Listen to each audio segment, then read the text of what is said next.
شادی کرنی ہے تو 40 سال کی عمر میں کرنی ہے، جب صحیح سے بڈھے ہو جاؤ۔ سمجھ میں آ رہی ہے میری بات؟ اور اگر کرنی ہے تو 40 سال میں کرو جب صحیح سے بڈھے ہو جاؤ۔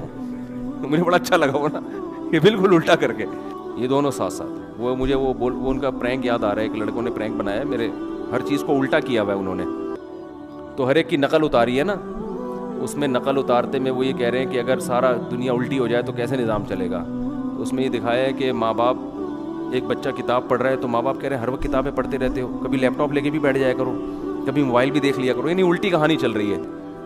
تو ہر چیز کو الٹا کر کے دکھایا کہ اگر دنیا الٹی ہو جائے تو کیا ہوگا، پولیس والے سمجھا رہے ہیں، ٹھیک ہے نا، ٹھیک ہے، اس طرح کا نا ساری چیزیں بڑا دلچسپ بنایا۔ تو میرے بارے میں بھی انہوں نے کچھ مذاق کیا، تو میں لوگوں کو سمجھا رہا ہوں شادی بالکل بھی نہیں کرو، اور اگر کرنی ہے تو 40 سال میں کرو جب صحیح سے بڈھے ہو جاؤ۔ مجھے بڑا اچھا لگا وہ نا، یہ بالکل الٹا کر کے۔ تو اگر میں آپ کی باتوں میں آ گیا نا تو میں یہی بیان کروں گا، بھائی بالکل نہیں کرو، کیا ضرورت ہے بکھیڑوں میں پڑنے کی، کرنی بھی ہے تو 40 سال میں جب میچور ہو جاؤ اور بالکل اب مرنے کے قریب ہو جاؤ تو پھر کر لو۔ اور عام طور پہ بہت سے لوگ یہ باتیں کر بھی رہے ہوتے ہیں، لیکن آپ کو چونکہ میرے اسٹائل میں عجیب سی اس لیے لگ رہی ہے کہ یار یہ کبھی ایسی باتیں کرتا نہیں ہے۔ بھائی شادی کرنے کے لیے 4 بیویوں کی ضرورت بولو بھائی نہیں ہے، شادی کرو تو ایک سے کرو، اور سب سے اہم بات، شادی کرنی ہے تو 40 سال کی عمر میں کرنی ہے، جب صحیح سے بڈھے ہو جاؤ۔ سمجھ میں آ رہی ہے میری بات؟ تو مجھے بڑا اچھا لگا تھا، میں نے ان کو بلا کے پھر ان کا تھوڑا سا ان کو بتایا کہ مجھے بڑا اچھا اسٹائل لگا آپ کا۔ خیر وہ ہیں بھی دیندار نا، تھوڑے سے اچھے، یعنی کوئی بے حیائی نہیں ہوتی ان کے جو وہ اس طرح کے وہ کرتے ہیں۔ خیر تو اللہ تعالیٰ نے کھانے، میں بتا رہا تھا کہ دیکھو دودھ پینا سمجھ میں آ گیا، تو میں یہ عرض کر رہا تھا کہ جو فطری چیزیں ہیں، نیچر ہے، وہ چینج نہیں ہوتی۔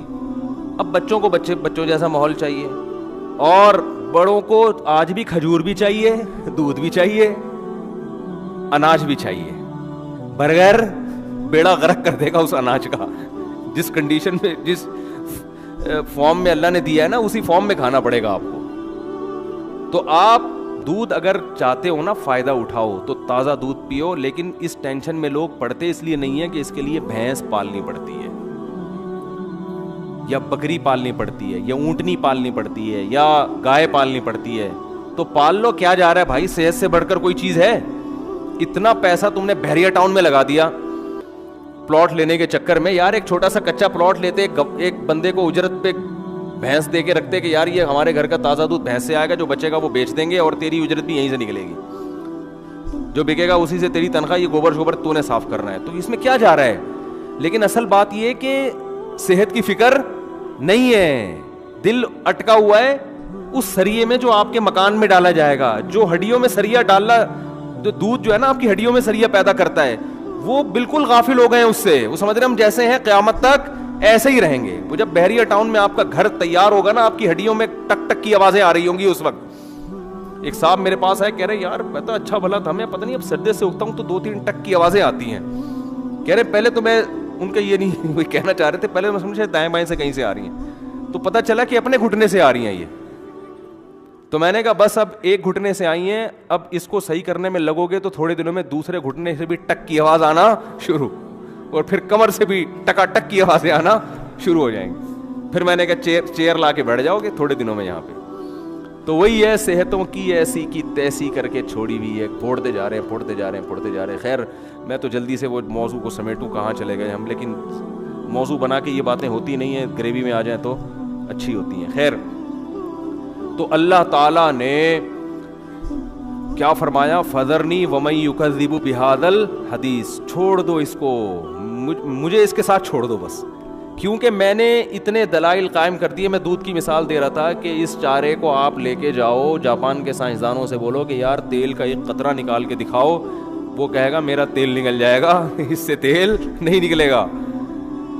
تو اللہ فرماتے ہیں کہ تم اگر اللہ بادام کھلانے کا حکم دے دیتے بھینس کو تو ہم کہتے ہیں اللہ پھر ہم خود ہی نہ کھا لیں، اتنی ٹینشن اور اتنا مہنگا بادام، تو دودھ کتنا مہنگا نکلے گا۔ تو اللہ نے فرمایا میں ایسا دودھ، ہاں تو یہ دودھ میں بتا رہا تھا بہت ٹائٹ چیز ہے، لیکن اب ٹائٹ کیوں نہیں ہو رہی، یہ فائدہ کیوں نہیں پہنچا رہا، وہ ہماری حماقتوں کی وجہ سے نہیں پہنچا رہا۔ تو اللہ فرماتے ہیں ایسی خاندانی چیز اس کے تھنوں سے نکالوں گا، کھلاؤ گے کیا، وہ چارہ جو کسی کام کا نہیں ہے۔